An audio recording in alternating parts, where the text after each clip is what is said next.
porque eles estão cegos ainda. Mas quem não pode ficar cego é a igreja. E às vezes, se você se sentir sozinho nessa batalha, né? Porque às vezes a gente fala, estou aqui, mas parece que não tem ninguém, parece que eu estou lutando sozinho, né? Lembre-se de Elias. Elias, no momento, ele se sentiu sozinho. E Deus falou, olha, calma o teu coração. Eu levantei outros 7.000 lá, que não se dobraram diante de Baal. Amém? Então, às vezes a gente olha e vê aqui, mas você fala assim, meu Deus do céu, e agora, né? Parece que o povo não está entendendo o que está acontecendo. Calma, que tem uma adoração levantada ao Senhor também. Então, são os dois lados que a gente precisa entender. O lado da nossa parte, graças a Deus você está aqui. Os crentes de verdade estão aqui nessa manhã. Amém. Essa é a verdade. Entendeu? Os crentes de verdade estão aqui nessa manhã. E não só aqui, como em outros lugares também. Né? Mas a gente precisa orar muito pela igreja. Precisa orar muito por esse tempo, essa pós-modernidade, onde as pessoas não entendem ainda o que é ser crente. O que é ser crente é ser um povo separado. A Bíblia diz que o povo de Deus ele não é confundido. Então não dá para o crente viver como o mundo vive, porque senão ele está confundido com o mundo. Então não é crente. Né? E enquanto a gente não entender isso, ou a igreja não entender isso, nós vamos ficar sempre no desafio de viver parcialmente aquilo que Deus tem para nós. Uma hora acontece uma coisa, ai, graças a Deus aconteceu. Aí depois fica aquele tempo numa estiagem, numa escassez, parece que não vai nada, não acontece nada, não rompe nada, não muda nada, não transforma nada. Aí daqui a pouco acontece mais um pouquinho, porque Deus é misericordioso. Ai Deus, obrigado. Aí depois vem tudo. Por quê? Porque é viver o parcial, não é viver o integral. Mas eu e você somos aqueles que vamos viver o integral de Deus. A totalidade do que Deus tem para nós e do que Ele quer de nós. Amém? Para viver o que Deus tem para nós, nós precisamos primeiro viver o que Ele quer de nós. Então, em nome de Jesus, nós abençoamos a igreja do Senhor nesses dias para que desperte.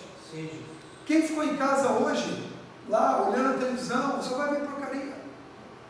Quem não veio se alimentar, quem não veio se fortalecer, tropeça, como a Rosângela falou aqui, acaba se enganando com aquilo, porque o que o mundo oferece não é feio. O que o mundo oferece não é ruim, a princípio. Ontem à noite lá, o rapaz ministrando para o jovem, ele falou, o pecado ele é gostoso, a princípio, o pecado ele é bom, o pecado ele é agradável a princípio, o pecado tem uma aparência desejosa, porque senão ninguém iria atrás, certo?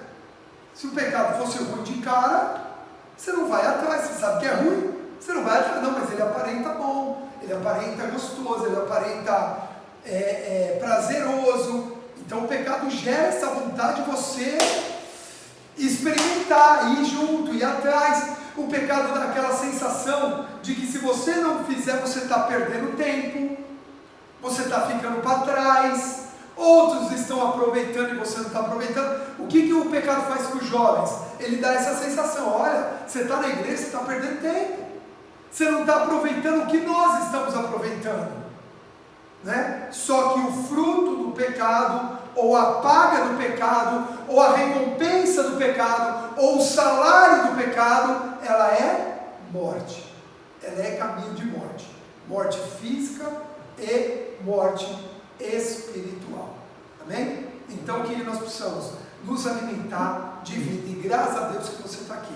Porque você está aqui, você vai se alimentar de vida nessa manhã, em nome de Jesus. Amém? Eu queria que você abrisse a sua Bíblia em Gênesis 22, capítulo 1, versículo 1. Capítulo 22, versículo 1. Pai, em nome de Jesus, que essa palavra seja viva e eficaz nesse momento.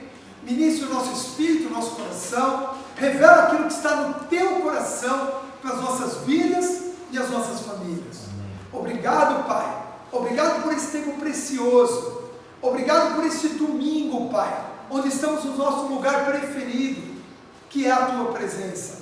Que o Senhor possa fazer toda a diferença nesse lugar, e que seja o Senhor a ministrar, não eu, não a sabedoria humana, nem o conhecimento humano, mas o poder de Deus se manifeste nesta manhã, neste lugar, através desta palavra, em nome do Senhor Jesus. Amém, amém e amém.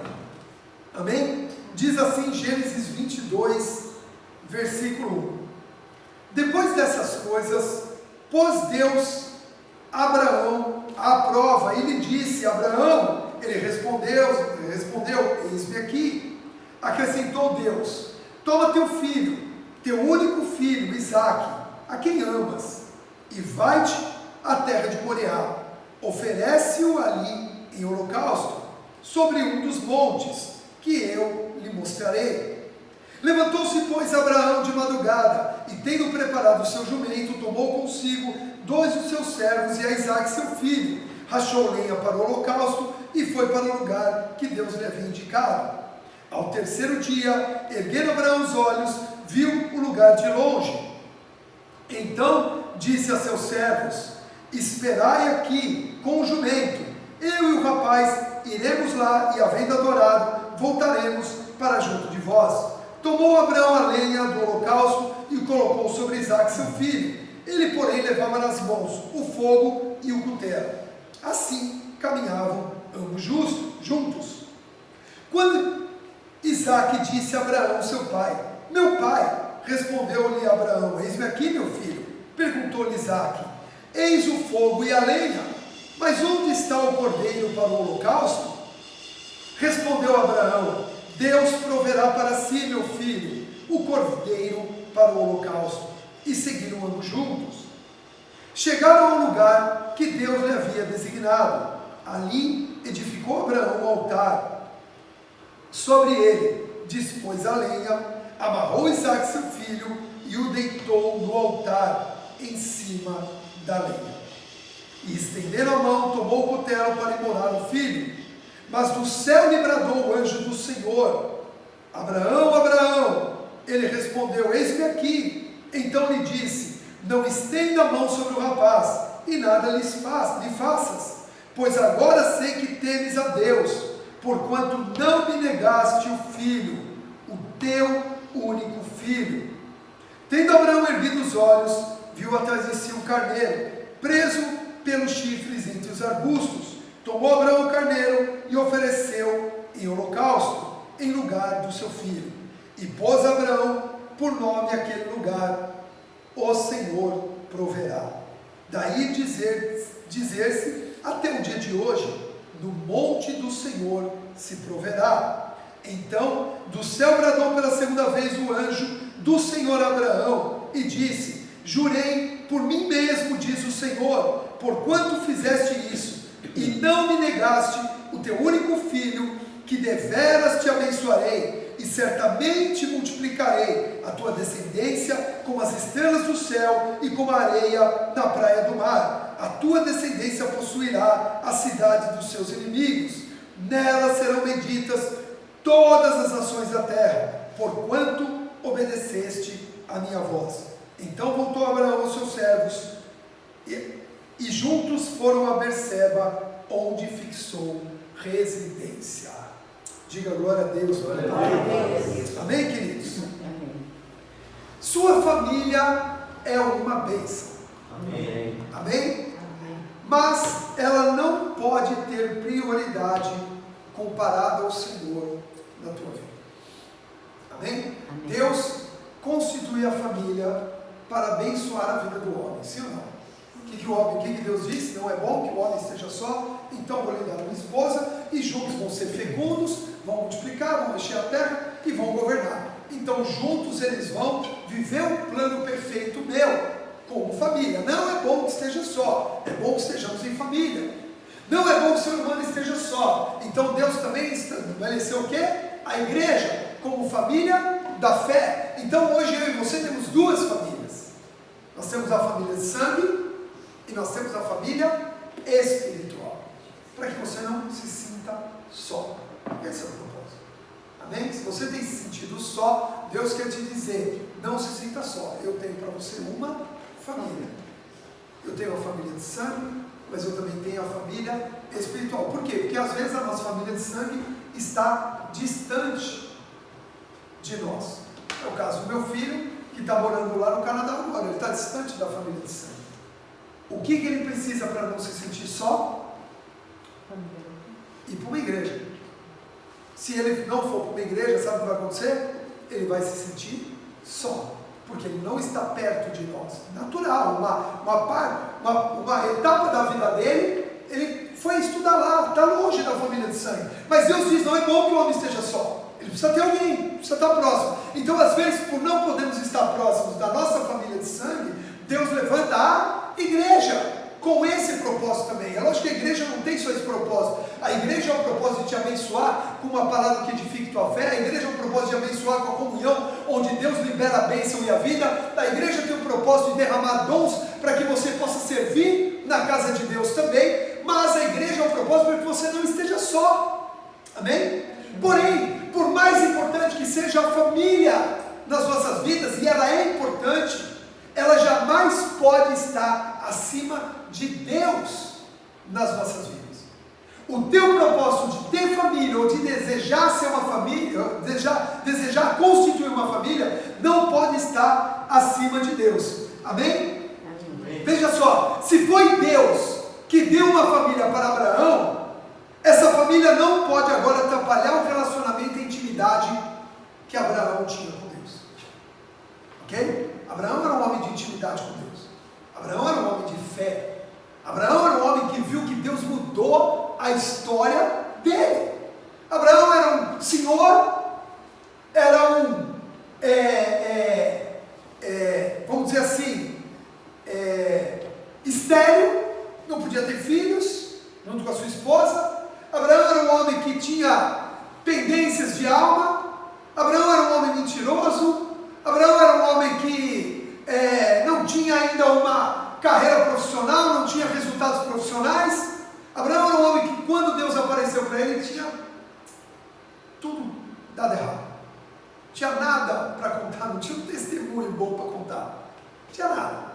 Só que Deus mudou a história da vida dele. Deus mudou, Deus prometeu e mudou. E eu quero te dizer uma coisa: se você tem promessas de Deus na sua vida, elas vão se cumprir. Amém. Elas vão se cumprir. Ah, não fique pensando, mas eu já estou ficando velho. Ah, mas eu ainda sou muito novo. Ah, mas ainda não aconteceu. Calma, vai se cumprir. Em Abraão se cumpriu. E olha que ele já estava velhinho. Ele já estava passado.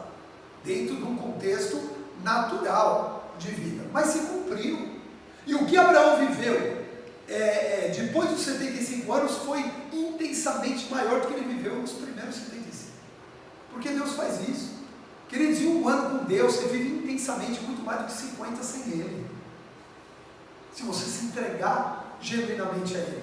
Então, Deus mudou a história de Abraão e deu para Abraão uma família. Agora, não poderia ser a família, a bênção de Deus na vida de Abraão, o motivo para Abraão perder a comunhão, a intimidade, ou perder a visão de que Deus sempre tem que estar ocupando a prioridade, a primazia das nossas vidas. Você vê que eu vim ministrando esse mês inteiro sobre família, dizendo não desista da tua família, dizendo faça uma aliança com a tua família. Semana passada a palavra aqui da ceia foi extraordinária. E tal, eu fui abençoando você, eu fui te dando gás, a tua família. Mas hoje eu chego e digo, olha, não desista da tua família, creia na tua família, ame tua família, se ajude com a tua família, celebre com a tua família, conquiste com a tua família, mas não se esqueça que foi Deus que te deu a tua família. Porque se você se esquecer, você pode perder a tua família. Você pode perder a tua família. Foi Deus que te deu a tua família. Tua família é importante demais na tua vida, como a minha na minha vida, mas Deus vem acima disso. E o que acontece? Muitas vezes isso não acontece só na questão família. Às vezes Deus nos abençoa, Deus traz resposta para a nossa vida, Deus traz solução para a nossa vida, Deus abre portas nas nossas vidas, e a gente acaba correndo atrás dessas coisas, dando muita importância para essas coisas e não se esquecer de Deus. Então a pessoa fica aqui orando por um casamento, aí chega o casamento, agora ela não tem tanto tempo para vir à igreja ou buscar Deus, porque ela está cuidando do casamento dela. Isso é um perigo. Queridos, nós tínhamos um casal de discípulos lá na igreja, Oxandá, em São Paulo. O rapaz, ele chegou na minha equipe de 12, a ser praticamente o meu braço direito, a ser aquele Josué para Moisés, sabe? Aquele Eliseu para Elias, aquele João para Jesus. Eu lembro uma vez, ele fez uma coisa uma vez assim que foi assim, me marcou. Eu estava na responsabilidade de organizar um evento no Ibirapuera, que era o evento da COBLAP, Coalizão Apostólica Brasileira. Então iam estar todos os apóstolos do Brasil lá, todos os internacionais, tudo, e eu fiquei responsável por toda a logística do evento, eu e a Rosângela, toda a recepção dos pastores, dos apóstolos, toda a estrutura para acomodar as pessoas, e toda a entrada de carro, a equipe de segurança, a polícia, os bombeiros, ficou controle de tudo. Mas e a decisão de fazer em São Paulo foi bem em cima da hora, era para ser em Brasília. Não deu certo, mudou para São Paulo. Olha, em 2 semanas vai ser lá. Aí eu falei, tá bom. Bom, agarramos, o apóstolo Fábio passou para a gente e a gente trabalhou nisso. No dia, eu ia sair umas 7 horas de casa para estar lá umas 7h30, porque o evento começava 9 horas, eu ia chegar cedo. 6h30, esse meu discípulo tocou em casa. A campainha. Até assustei. Eu falei, o que você está fazendo aqui? Ele falou, vim para ir contigo. Eu falei assim, por quê? Ele falou assim, não, porque eu sei que é o dia que você vai passar lá corrido com todo mundo e tal, então você não vai passar esse dia sozinho, eu vou estar do seu lado, você pode me pedir o que você quiser. Era esse nível de discípulo, de comunhão, de tudo. De comprar uma passagem para a Bahia. Exatamente, eu ia pregar um seminário em Brasília, ele comprou uma passagem e me encontrou lá em Brasília. E fala assim, pastor, eu vim aqui só para estar do seu lado no seminário, caso você precisar de alguma coisa. Nesse nível. Pensa, ele é um rapaz solteiro, estava no fogo do Espírito. E aí, assumiu um compromisso para casar. Sem problema nenhum, abençoamos, menina da igreja, do grupo da adoração. Sabe aquele menino lá, ele era da consolidação comigo, era da adoração, de ministérios. Os dois aceitaram Jesus lá com 12, 13 anos, cresceram no evangelho ali, né, tal. Glória a Deus, agora vai. Aí um dia ele chegou para mim e falou, pastor, eu preciso parar de fazer minha célula para cuidar das coisas do casamento. Porque vai ficar muito corrido agora. Aquilo, queridos, entrou como uma facada. Eu falei, e eu fui sincero, eu falei, eu casei fazendo célula. Na verdade, se eu não fizesse célula, eu não conhecia a minha esposa, porque ela aceitou Jesus na minha célula. Eu não parei de fazer célula para casar. Eu não parei de ir na igreja porque eu ia casar, porque ia ficar corrido, porque eu não ia ficar corrido. Eu não parei de fazer célula de ir na igreja quando nasceu meu primeiro filho, quando nasceu meu segundo filho. Dá para fazer as duas coisas. Não, pastor, é muito corrido, eu vou ter que correr atrás das coisas e tal. Eu não posso obrigar ninguém, depois eu volto. Resumindo, os dois nem na igreja estão mais, estão no mundo. Hoje ele organiza pagode, enche a cara nos pagodes, ele trabalha num lugar lá que organiza pagode, organiza a festa do mundo. É assim. Por quê? Deus deu a bênção, amou mais a bênção do que a Deus. Investiu mais na bênção do que em Deus. Queridos, Deus, como eu já falei, Ele não poupa ninguém do que tiver que ser tratado. Então, às vezes, não é só o casamento, só a família. Às vezes a gente pede para Deus uma empresa, a gente pede para Deus um emprego, a gente pede para Deus um trabalho, a gente pede para Deus nos abençoar financeiramente, e depois isso se torna mais importante. Não, Deus nunca é mais importante do meu trabalho. Se você trabalha e não vem na igreja, é. Se esse trabalho te rouba a paz, a ponto de você não conseguir mais orar, você não conseguir mais buscar a Deus, você não conseguir mais se comungar com Deus, você não conseguir mais servir a Deus, porque nós não fomos chamados só para frequentar a igreja, nós somos chamados para servir a Deus. A minha pergunta é, você tem servido a Deus? Você tem disposto dos seus talentos, como você se dispõe do talento para trabalhar, como você se dispõe dos seus talentos para cuidar da família, você dispõe dos seus talentos para servir a Deus também, na casa de Deus? Porque se isso te roubar da presença de Deus, se isso te tirar da presença de Deus, Deus vai te colocar à prova. E Deus põe a prova. Deus põe a prova. Deus pede. Deus vai nos pedir. E aí nós vamos ter que decidir o que é que nós vamos entregar para Deus. Se nós vamos entregar aquilo que Ele está nos pedindo, ou se nós vamos entregar a nossa falta de fé naquilo que Ele está nos pedindo. Então,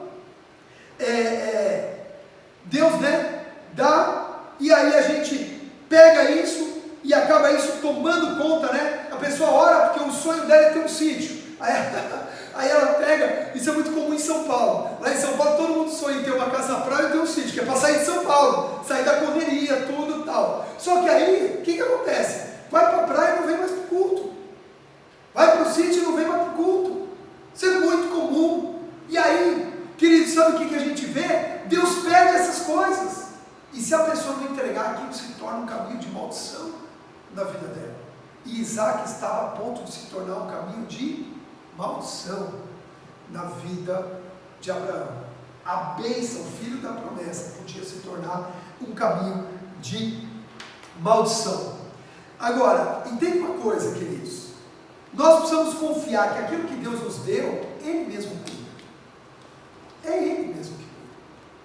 Se Deus te deu uma família, Ele cuida da tua família. Ele cuida da tua casa. Ele cuida dos seus. Ele cuida dos filhos. Ele cuida, nós precisamos confiar.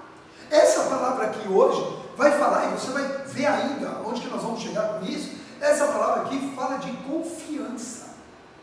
Confiança que é Deus que está cuidando de todas as nossas coisas. E se você permitir que Ele cuide, Ele cuida. Ele cuida, e Ele cuida com perfeição. Não é você que cuida da sua família. Queridos, o caminho para proteger a sua família, seu casamento, é a sua aliança com Deus, que foi o que Deus falou aqui na semana passada. No culto da ceia, Deus falou isso. Aliança é o caminho que protege a tua casa, a tua família. Se você tiver uma aliança com Deus, tua família está protegida. Se você tiver uma aliança com Deus, a tua família está guardada. Se você tiver aliança com Deus, os teus bens estão guardados, as tuas finanças estão guardadas. Se você for uma pessoa de aliança, mesmo com Deus, com os princípios da palavra de Deus, tudo está guardado. Olha só como Abraão, apesar dele estar ali apegado a Isaac, apegado ao filho, porque olha como que Deus disse para ele. Deus diz assim para ele: Abraão, toma o teu filho a quem tu amas. Por que Deus disse isso? Porque Abraão estava amando demais aquele menino. Estava amando demais, o filho é lógico, era uma resposta de Deus, era uma bênção de Deus, e glória a Deus pelas bênçãos que Ele nos dá, e Deus vai te dar muitas bênçãos, queridos. Deus vai derramar muita bênção sobre a tua vida, sobre a tua casa, sobre os teus negócios. Só que Deus deu uma cutucadinha, Abraão. Deus deu uma indireta, Abraão, toma o teu filho a quem tu amas muito. A quem tu amas. O teu único filho a quem tu amas. Era o único filho de Abraão? Abraão já tinha outro filho. Então o que Deus diz? Teu único filho. Porque Abraão transformou Isaac num ponto de idolatria. Para Abraão não tinha mais ninguém. Era só Isaac. Abraão não via mais outra coisa. Então Deus diz: pega o teu único filho, a quem tu amas, esse aí que você está colocando no pedestal, esse aí que está até te afastando de mim, esse aí que está te sustentando hoje, porque a tua alegria, a tua esperança está tudo nesse teu filho, a tua fé está nesse teu filho. Às vezes a gente põe a nossa esperança, a nossa fé no trabalho, a nossa esperança, a nossa fé no dinheiro, a nossa esperança, a nossa fé na esposa, no marido, no filho, no pai, e a gente põe alguma coisa no governo, no presidente. Como eu falei, que eles ganhem A ou B. Se a gente não confiar em Deus, não adianta. Não adianta. E aí pega tudo isso que está aí e agora entrega para mim. Entrega para mim. Se você não entregar para mim, você não vai poder cuidar desse teu filho. Você vai perder esse teu filho. Você vai perder essa tua promessa. Porque Isaac era o filho da promessa. você vai perder essa promessa que eu fiz para você. E eu quero cumprir essa promessa na tua vida. Mas você precisa confiar em mim. E aí a gente percebe que Abraão confiou. Onde que a gente percebe que Abraão confiou que Deus ia cuidar dessa situação? Porque ele levou o filho? Não, ele poderia desistir até o último minuto. É porque ele chega, avista o monte. Está lá o monte.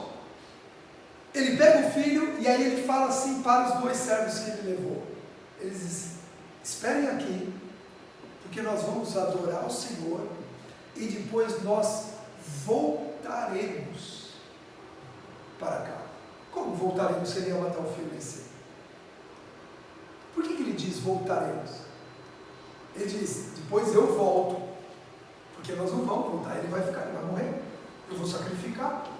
Ele diz: vamos lá, porque nós vamos adorar o Senhor e depois nós voltaremos. Quando ele diz nós voltaremos, ali ele já expressou a confiança de que Deus ia cuidar de Isaac, de que ele podia obedecer a Deus, porque Deus de alguma forma ia cuidar daquela situação. É dessa forma que a nossa confiança precisa ser expressa diante de Deus. Você vê que Abraão não falou só por ele, Abraão falou pela família dele. Como Josué, na terra prometida, falou: eu não sei quem vocês vão servir, mas eu e a minha casa serviremos ao Senhor.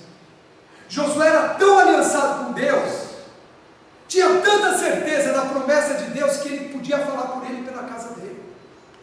Quando você tem certeza da tua aliança com Deus, quando você tem certeza da tua confiança em Deus, você pode falar por você e pela sua casa. Senão você não fala. Senão é assim: olha, eu posso falar por mim, não posso falar pelos meus filhos. Eu posso falar por mim, mas não posso falar pela minha esposa. Mas você confia ou não confia no que Deus prometeu? Qual é a tua linguagem? Abraão falou: nós voltaremos. Josué falou: nós serviremos. Quando há confiança, a gente pode falar. Você pode falar até pelos outros, porque você confia, porque você acredita, porque você não desiste. Então ele diz: ó, nós vamos, mas nós voltaremos. Agora presta atenção: quando o propósito de Deus se cumpre numa família, quando todas as pessoas da família fazem a sua parte. Porque eu quero te perguntar: qual é a parte mais difícil dessa história aqui? A de Abraão ou a de Isaac?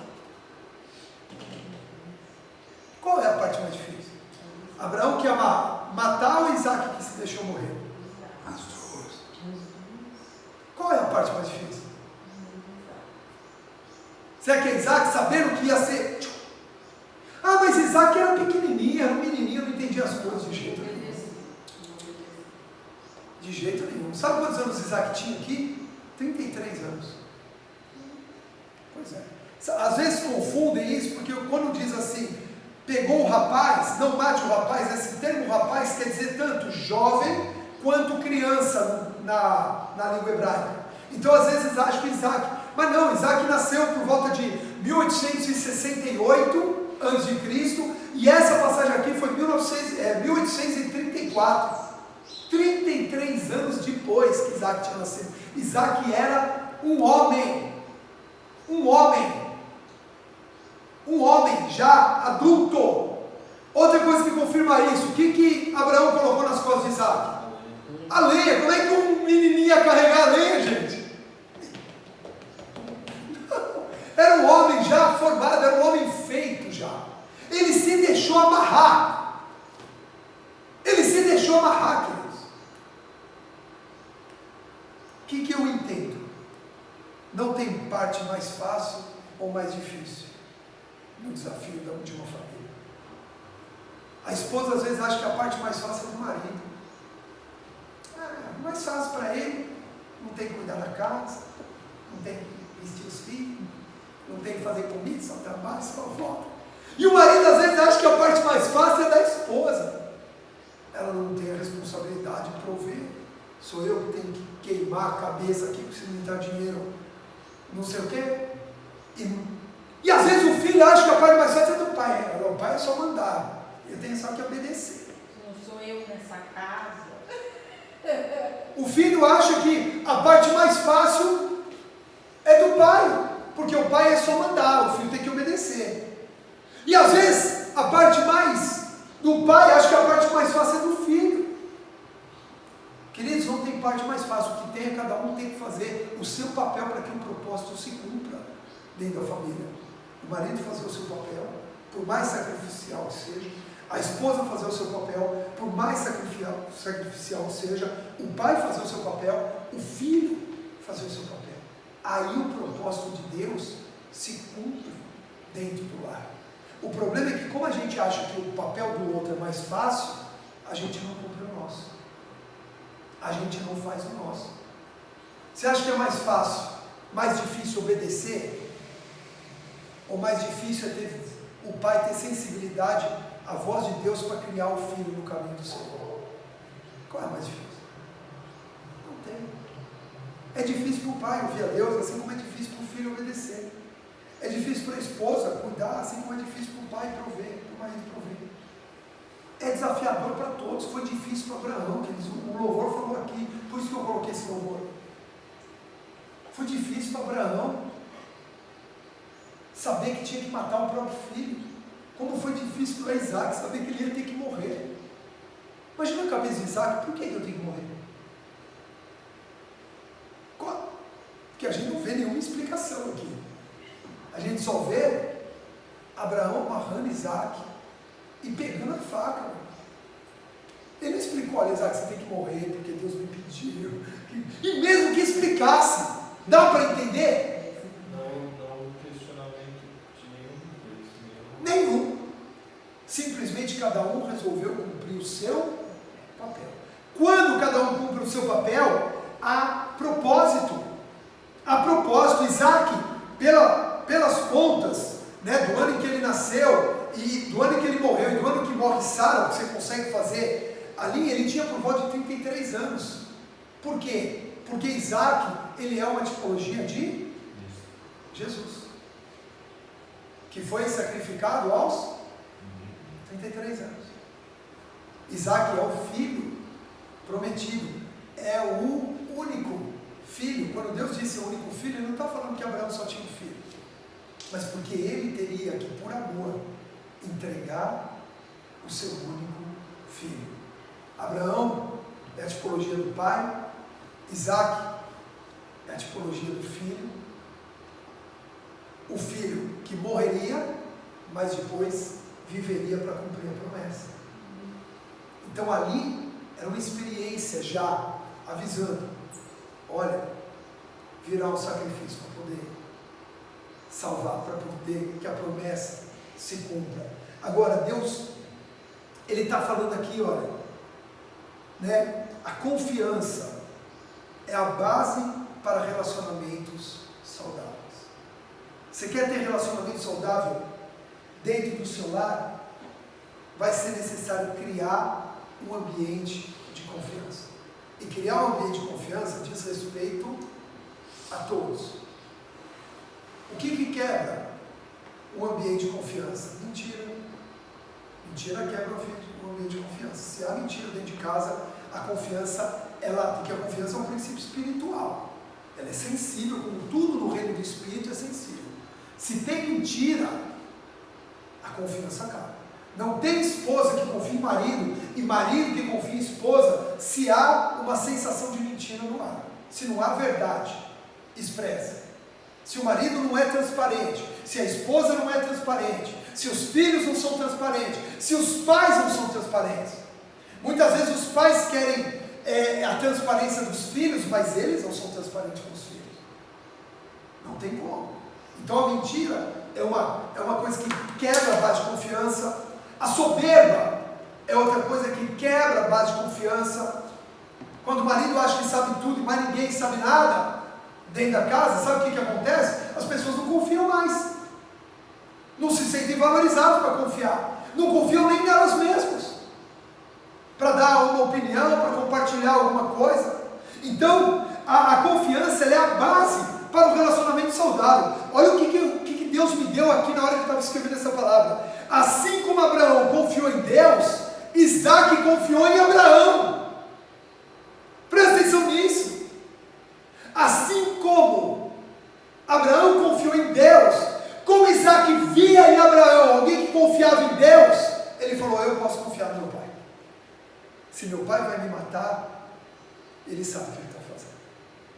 Foi por isso que ele deitou. Porque Deus não falou com Isaac. Se Deus tivesse falado com Isaac, Isaac estaria confiando em quem? Em Deus. Em Deus, Deus me falou. Como José, pai de Jesus. Deus apareceu, o Espírito Santo apareceu para Maria e falou: ó, você vai engravidar de mim. Ah, mas aceito. Ok. José falou: que coisa é essa? Como assim engravidou? Vou te deixar, vou embora. Perdeu a confiança. Presta atenção. Para essa confiança ser resgatada, quem teve que aparecer para José? Deus. O anjo apareceu em sonho e falou: tome a mulher e o menino. Lembra dessa palavra? Tome a mulher. Foi a palavra que Deus confirmou nosso casamento. Por apóstolo Fábio, que a Rô já tinha um filho. Deus deu lá, Lucas capítulo 2. Aí o apóstolo Fábio chegou: você vai casar com a Rosângela, porque eu não sabia com quem ia casar. E Deus me deu a palavra: tome a mulher e seu filho. Olha que coisa linda, hein? Lembrei disso agora. Então José, o anjo falou, então deu. Maria confiou em Deus, José confiou em Deus. Ponto final. Aí, propósito. Só que Deus não falou com Isaac. Deus falou só com Abraão. Então Isaac precisou confiar em quem? No pai. Você está vendo como confiança? Quando a gente é digno de confiança, a base de relacionamento saudável dentro do lar, e aí o propósito se cumpre. Deus falou com Abraão, Abraão falou: meu filho, vamos. Aí quando chegou lá perto, Isaac falou assim: mas pai, eu estou aqui com a lei. Era um homem falando, gente, não era um menino, não é igual os desenhos, tá? Não é igual os filmes aí, as interpretações são muito ruins, infelizmente. Não era um menininho junto, de mãozinha dada com o pai, e falando: pai, onde que está o cordeirinho? Não, não era isso, era um homem falando: pai, eu já vi o Senhor sacrificar muitas vezes para Deus. O Senhor é um homem de aliança com Deus. Está aqui o fogo, está aí o fogo, está aqui a lenha. Cadê o holocausto? Cadê o animal? Meu Deus. E aí você volta nesse louvor, o coração de Abraão sangrou nessa hora, que ele ouviu Isaac perguntar. Não foi fácil. Essa passagem é extraordinária, gente. Não foi fácil. Pai, cadê o holocausto? Nós estamos indo, cadê? O que vai ser sacrificado? O que você responde nessa hora? Isaac não sabia, Deus não falou para Isaac. Deus falou para Abraão. Só que Abraão foi muito sábio. Homens que caminham com Deus são sábios para ministrar aos seus filhos. Mulheres que caminham com Deus são sábias para ministrar aos seus filhos. Abraão disse assim, a confiança dele em Deus: o Senhor proverá. Dali surgiu o nome Yahvé Jireh, o Deus provedor. Foi a primeira vez na Bíblia em que cita que Deus é um Deus provedor. E aí citou: o Senhor proverá, ok? Mas nessa hora Isaac fala assim: como vai ser isso? E a hora que chegou ali, ele amarra Isaac e deita Isaac ali. Aí Isaac entendeu, ele era o sacrifício. Isaac tinha 33 anos, Abraão era um senhor. Gente, desculpa, eu não tenho tanta diferença com os meus filhos, mas eles já estão mais fortes do que eu.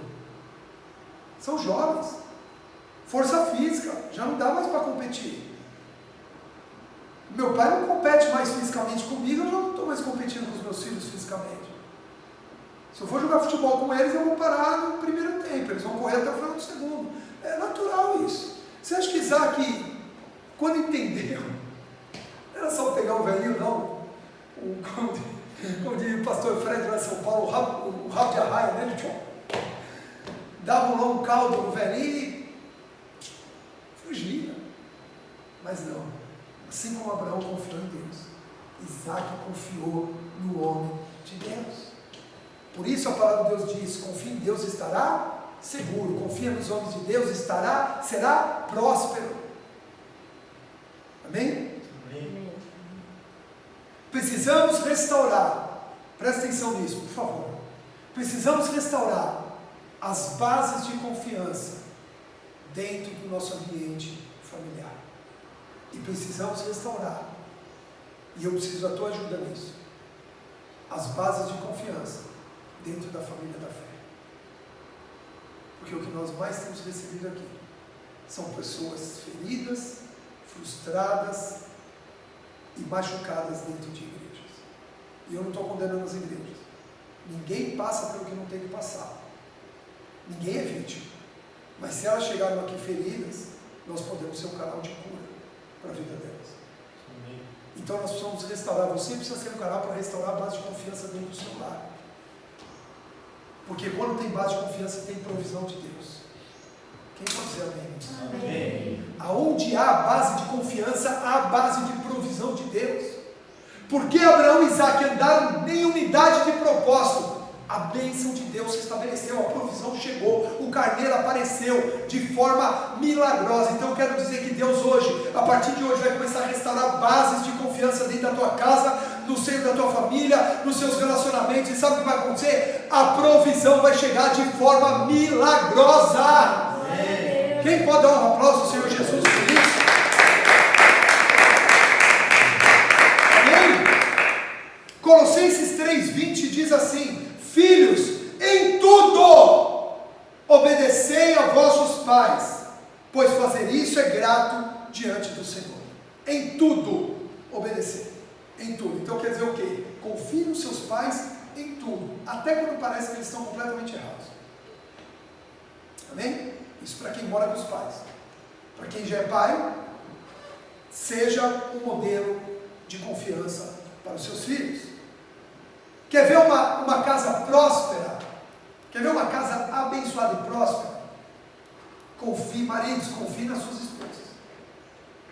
Olha o que diz Provérbios 31:11. O coração do marido confia nela, e na sua casa não haverá falta de ganho. Um lar próspero é quando o marido confia na esposa. Agora, qual esposa ele tem que confiar? No que o versículo 10 fala antes. Mulher virtuosa, quem a achará? O seu valor muito excede das finas joias. Aí o coração do seu marido confia nela, e na sua casa não haverá falta de ganho. Está falando da mulher virtuosa, não da mulher virtual. Porque na época da Bíblia tinha mulher virtuosa, hoje em dia tem a mulher virtual. A mulher virtual é essa mulher do feminismo. Essa mulher que quer competir com o marido, essa mulher que quer a independência dela, essa mulher que quer mandar, essa mulher que quer aparecer, essa mulher que quer os seus direitos, quer exigir direitos, mas não quer mais cumprir dever. Essa mulher que o mundo está colocando aí fora, é a mulher virtual. É a mulher que não comparece mais nos propósitos, nos princípios. Ela tem imagem de mulher, ela tem, igual virtual, tem a imagem da mulher, tem a foto da mulher, mas não é uma mulher, você não sabe o que está por trás disso. Que é um caminho destruidor de famílias, essa ideologia maligna que existe aí fora do feminismo, que não é bíblico. Não é bíblico. Não tem. Deixa eu ensinar uma coisa para vocês, mulheres, aqui, para vocês vão ministrar muitas mulheres. Bom, pelo menos uma, né, que estou na liderança dela. Eu vou falar de novo, vocês vão ministrar muitas mulheres. Amém. Então deixa eu contar uma coisa. A pessoa que mais exaltou mulheres no mundo inteiro, na história da humanidade, se chama Jesus Cristo de Nazaré. Foi ele. Ele foi o que mostrou para uma sociedade da época machista que a mulher tinha o seu valor. Mas nunca diz para a mulher que tem o seu valor, que tem o seu valor, que excede as finas joias, andar de forma independente. Abandonar a família, abandonar lá, abandonar marido, querer competir com o marido, querer ser mais importante, querer não sei o quê, competir com o marido, amor dos filhos, competir, sabe, criar uma mulher competidora e não uma mulher agregadora. Eu quero dizer que nós, aqui na igreja, maridos e mulheres se agregam, se unem pelo mesmo propósito. Não tem mais ou menos importante, tem funções diferentes. E que não tem função mais fácil ou mais difícil, tem funções diferentes. A Rosângela, no tempo que ela não estava bem convertida ainda, ela falava, eu devia ter nascido homem. Falou ou não falou? Várias vezes. Devia ter nascido homem. É muito mais fácil ser homem. Pois é. Pois é. Por quê? Porque o mundo cria isso. O mundo lança essas setas para dividir, para que ninguém cumpra o seu propósito, para que ninguém faça da forma como deve ser feita. Então, o marido confia na mulher virtuosa, não na mulher virtual. Os filhos confiam em pais virtuosos, não em pais virtuais. Porque também a paternidade virou está virtual hoje em dia. O pai não cuida mais do filho, o pai dá um celular para o filho, o pai dá uma televisão para o filho e o filho se vira para aprender as coisas. Não, é o pai que cuida, é a mãe que cuida. Então, hoje, nós precisamos entender que uma família que vive à base da confiança em Deus e entre eles vivem a promessa da multiplicação. Olha aqui o versículo, para encerrar aqui já. Nossa, achei que passou tão rápido. Olha só, diz assim, Deus diz, jurei por mim mesmo, diz o Senhor. Por que fizeste isso e não me negaste o teu único filho? Porque você não negou aquilo que hoje era mais importante para você? Que deveras te abençoarei e certamente multiplicarei a tua descendência, como as estrelas do céu e como a areia na praia do mar. A tua descendência possuirá a cidade dos seus inimigos. Nela serão benditas todas as nações da terra, porquanto obedeceste a minha voz. Então voltou Abraão aos seus servos e juntos foram para Berseba. Berseba, para quem não sabe, quer dizer o poço da aliança, o lugar do juramento. É a tradução de Berseba. Ele foi morar lá. Ele foi morar num lugar que era sede de aliança. Amém? Abraão provou que amava mais a Deus do que a sua família. E se nós fomos provados por Deus? Amamos mais a Deus que a nossa família? Né? A Melissa provou hoje aqui de manhã que ela ama mais a Deus que a família dela. Está lá, o filho dela está lá com renite, por causa de uma alergia que teve. Outros, Melissa. Não deu para vir todo mundo, mas ela veio. Vocês estão entendendo? Às vezes isso acontece, alguma coisa, não dá para... Alguém tem que vir. Isso é confiar em Deus. Ou a Melissa vai arrancar a renite do nariz dele. Não tem como. Mas se ela pedir para Deus, tem como. Se ela priorizar Deus, tem como. E a gente vê que muitas vezes qualquer coisinha se torna, mas eu estou tão preocupado com isso, hoje eu não vou porque eu estou preocupado, ou eu me preocupei demais e agora estou cansado, por isso que eu não vou. Não, queridos, priorize. Abraão priorizou, Isaac permaneceu e cumpriu o propósito. Jesus disse em Lucas 14, 26, se alguém vem a mim, quantos querem ir até Jesus? E quantos querem ser discípulos de Jesus? Olha o que ele diz, se alguém vem a mim e não aborrece o seu pai, a sua mãe, a sua mulher, o seu filho, a sua filha, as suas irmãs e ainda a si mesmo, não pode ser meu discípulo. Se a tua caminhada com Deus não está aborrecendo os outros, então você ainda não é discípulo. Sério, pastor? Pois é.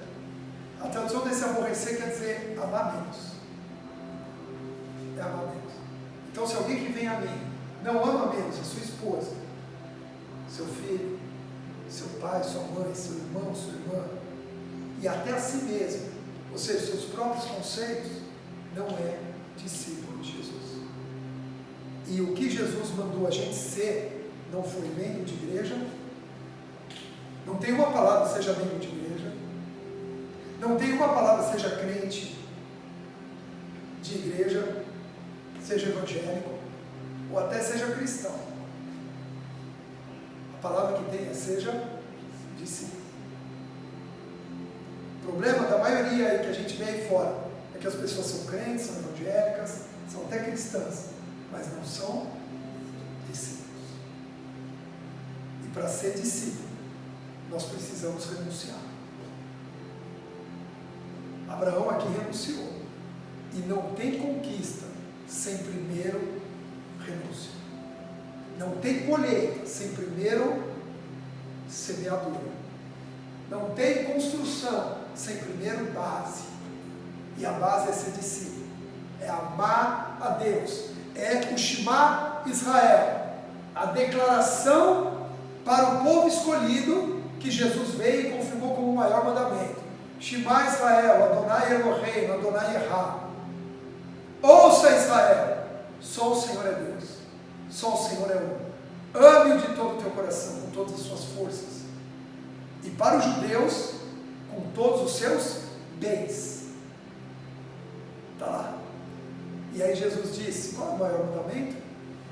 É o Shema Israel. Ame a Deus com toda a tua força, com todo o teu coração, de todo o teu entendimento. E aí você ama o próximo como a ti mesmo. O próximo é a tua família, é o teu amigo, é o teu vizinho, é quem seja quem for. Mas ame primeiro a Deus. Se não amarmos a Deus, em primeiro lugar, não geraremos esse ambiente de confiança. Eu sei que meus filhos confiam em mim, mas eles não confiam em mim por quem eu sou. Eles confiam em mim por causa da minha busca. Não é por quem eu sou, porque eu sou falho. Isaac via falhas em Abraão, não? Via e imitava. Sabia disso? Abraão mentiu, Isaac mentiu. Então Isaac via falhas em Abraão. Então se Abraão tem falhas, eu não vou confiar mais nele. Mas Isaac via a busca de Abraão. A esposa confia no marido, se o marido é alguém que busca. Os filhos confiam nos pais, se os pais são alguém que busca. Se a gente busca, não é por quem nós somos. A Rosângela não vai confiar em mim por quem eu sou, porque senão ela vai se decepcionar, eu tenho falhas. Mas ela pode confiar em mim se ela me vê buscando. Quantos estão entendendo isso? Isso é muito revelador, gente. A tendência é a gente querer confiar pelo que a pessoa é. Não vai dar certo. Nem em você mesmo você pode confiar pelo que você é. A Bíblia mesmo diz, você vai entrar em maldição se você confiar em si mesmo. Mas você pode confiar em quem busca. Porque a probabilidade de acertar de quem busca é muito grande. Ou quando erra, se arrepende.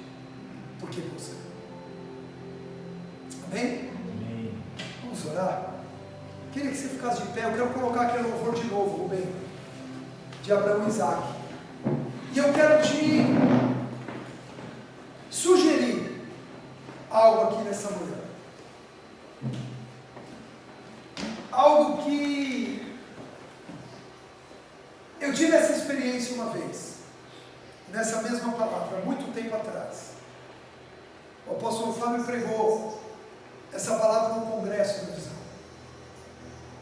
E ele falou assim: só vai viver essa plenitude de Deus